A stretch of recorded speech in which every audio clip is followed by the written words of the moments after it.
Let's start with initiatives. So can you give me an example of a time when you took on something extra, or you think that was down to me that I did that? And I'd be interested in a work example. Okay.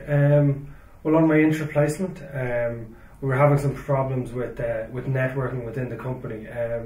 People were emailing documents to each other, and it was just getting quite messy.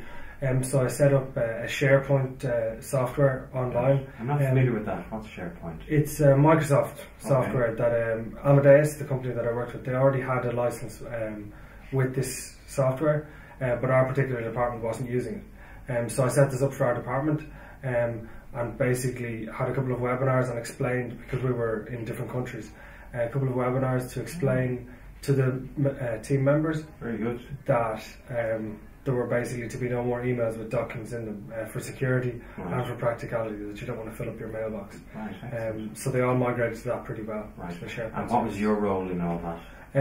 Well, I initiated it. I had heard that other departments were using it, so I decided that we should use it in ours. Very good. And then I took upon myself, I designed the training documents to explain to people, and held a couple of webinars. Right. And how do you think it went? Did it make an impact on the company? I think it certainly did. Right. Sorry, I think it did in our sector, definitely. It reduced the amount of attachments in emails, which is a huge problem with corporate emails, having to clear your inbox and just things like that. And it just sped up the workflow. One other thing it did was that you'd always know where to find the most recent version of a document. It sounds very simple, but in emails they can get lost. Absolutely. So you can see when they were last updated and things like that. Well, that's an interesting example.